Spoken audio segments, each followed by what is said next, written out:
మోడీ ప్రభుత్వానికి తోడుగా నిలబడకుండా ఉండగలరా అని అడుగుతా ఉన్నాను. ఈ సందర్భంగా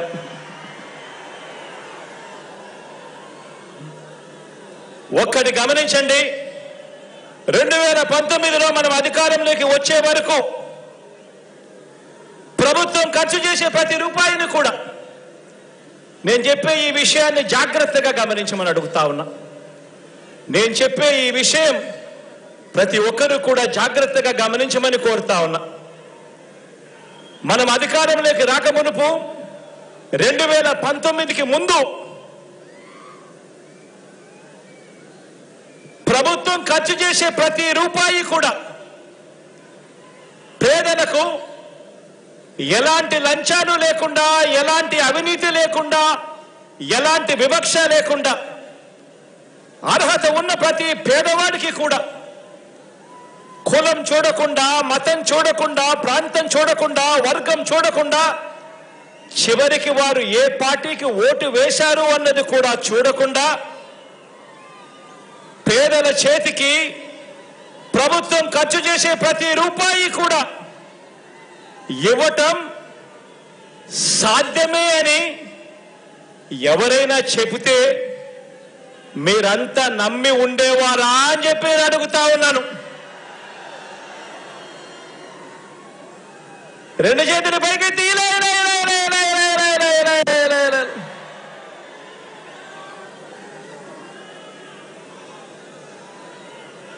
అలా చేయవచ్చు అని ఎవరైనా చెబితే నమ్మశక్యంగా ఉండేదా అని అడుగుతా ఉన్నా. కానీ ఈ 56 నెలల కాలంలోనే, కేవలం ఈ 56 నెలల కాలంలోనే మనందరి ప్రభుత్వం మాత్రమే ఈరోజు ఆ పని చేయగలిగింది. ఈరోజు లంచాలే వ్యవస్థ, ఈరోజు ఆ గ్రామ స్థాయిలో మీరు నేను కలిసి ఈరోజు ఇవ్వగలుగుతా ఉన్నాము. ప్రతి పేదవాడికి న్యాయం చేస్తూ, మంచి చేస్తూ. ఇదంతా కూడా ఓ లంచం లేని, ఓ వివక్ష లేని, ఓ సుపరిపాలన తీసుకువచ్చింది.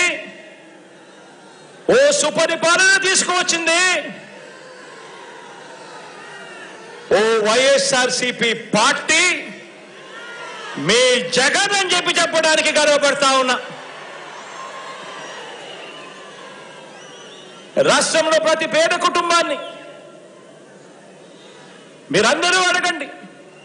ప్రతి ఇంటికి మీరు వెళ్ళినప్పుడు, ఆ ప్రతి పేద కుటుంబంలో మీరు కూర్చొని ఉన్నప్పుడు ఆ ప్రతి పేద కుటుంబాన్ని అడగండి. రాష్ట్రంలో ఉన్న ప్రతి పేద కుటుంబాన్ని వాళ్ళ ఇళ్లకు వెళ్ళి మీరు అడగండి. గత 10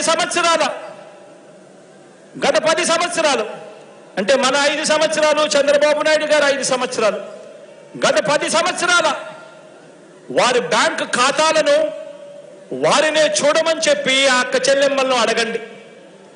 ఆ ఇంట్లో ఉన్న అన్నదమ్మలను అడగండి. గత 10 సంవత్సరాల మన 5 సంవత్సరాలు, చంద్రబాబు నాయుడు గారు 5 సంవత్సరాలు, మొత్తం 10 సంవత్సరాలకు సంబంధించిన వారి బ్యాంక్ అకౌంట్ను వారినే చూడమని చెప్పి వారిని అడగండి.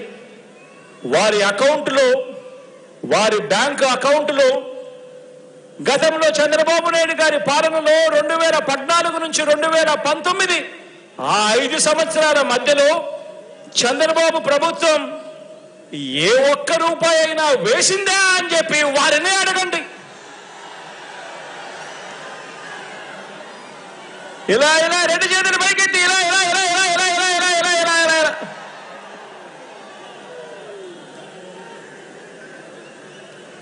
మళ్ళీ అడగండి. 2019 నుంచి 2024 అంటే మీ ప్రభుత్వంలో, మీ బిడ్డ ప్రభుత్వంలో ఈ 5 సంవత్సరాలలో ఆ అక్క చెల్లెమ్మల బ్యాంకు ఖాతాల్లోకి, ఆ రైతన్నల బ్యాంకు ఖాతాల్లోకి, ఆ అవ్వాతాతల చిరునవ్వుల మధ్య మీ జగన్ ప్రభుత్వం అందించిన సొమ్ము చూడమనండి అని చెప్పి కూడా అడగండి ఆ ప్రతి ఇంట్లోనూ కూడా.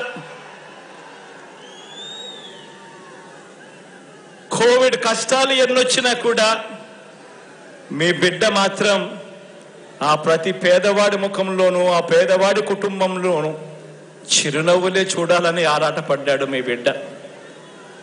కోవిడ్ కష్టాలు ఎన్నొచ్చినా కూడా సాకులు చెప్పలేదు, ఆదాయాలు తగ్గినా సాకులు చెప్పలేదు, కోవిడ్ కష్టాలు ఎన్ని ఉన్నా సాకులు వెతుక్కోలేదు. తోడుగా అండగా నిలబడింది మీ బిడ్డ మాత్రమే అని ప్రతి పేద కుటుంబంలోకి వెళ్ళి ఆ ప్రతి అక్కకు ప్రతి చెల్లెమ్మకు చెప్పండి, ప్రతి రైతన్నకు చెప్పండి, చిరునవ్వుల మధ్య ఆ అవ్వ తాతలకు చెప్పండి.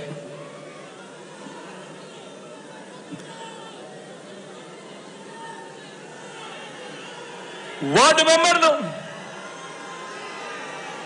మెంబర్లు సర్పంచులు, ఎంపీపీలు, ఎంపీటీసీలు, జెడ్పీటీసీలు, జిల్లా పరిషత్ చైర్మన్లు, మున్సిపల్ కౌన్సిలర్లు, చైర్మన్లు, కార్పొరేటర్లు, మేయర్లు, నామినేటెడ్ పోస్టుల్లో ఉన్న చైర్మన్లు, డైరెక్టర్లు, ఇతర ప్రజాప్రతినిధులు, వీరితో పాటు ప్రతి కార్యకర్తకు, వీరితో పాటు ప్రతి అభిమానికి, ప్రతి నాయకుడికి ఒక్క విషయం చెప్తున్నాను, ఇది మీ అందరి పార్టీ అని సందర్భంగా తెలియజేస్తా ఉన్నాను. ఇది ఒక జగన్ పార్టీ కాదు, ఇది ఒక జగన్ పార్టీ కాదు, ఇది మీ అందరి పార్టీ అని చెప్పి సందర్భంగా తెలియజేస్తా ఉన్నాను.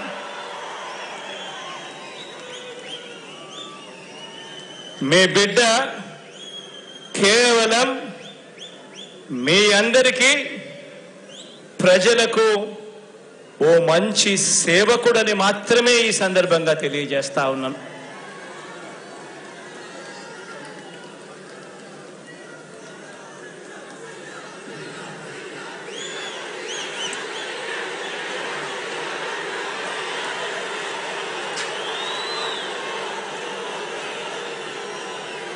కార్యకర్తల్ని, నాయకుల్ని అభిమానించే విషయంలో, వారికి పదవులు, అధికారం ఇచ్చే విషయంలో రాష్ట్ర చరిత్రలోనే కాదు దేశ చరిత్రలోనే కూడా ఏ పార్టీ చేయని విధంగా కార్పొరేషన్లు ఏర్పాటు చేసి కార్పొరేషన్ల చైర్మన్లు, డైరెక్టర్లు నియమించిన ప్రభుత్వం కూడా మనది.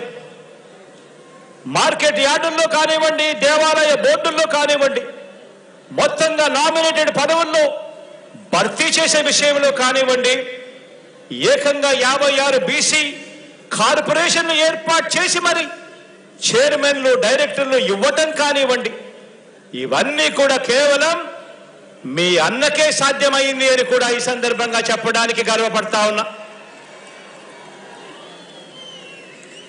గత తెలుగుదేశం పార్టీ, గతంలో చంద్రబాబు నాయుడు గారి పార్టీ తమ కార్యకర్తలతో లంచాలు, పక్షపాతంతో, కొద్ది మందికి మాత్రమే అన్న వివక్షతో జన్మభూమి కమిటీలు ఏర్పాటు చేసి వాళ్ళ కార్యకర్తలతో సంక్షేమ పథకాల లబ్ధిదారులను ఎంపిక చేస్తే, ఆ ఎంపిక చేసే ప్రతి విధానంలోనూ కూడా లంచాలు పుచ్చుకుంటూ చేస్తే, ఆ స్థానంలో మన ప్రభుత్వాన్ని అభిమానించే మనందరిలో ఒకరైన మన చదువుకున్న పిల్లల్ని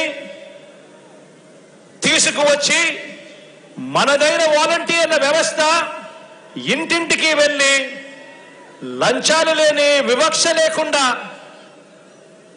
ప్రతి పథకాన్ని కూడా ప్రతి పేదకు అందజేస్తూ మనందరి ప్రభుత్వానికి ప్రతినిధిగా, దన్నుగా మనందరితో కలిసి ఈరోజు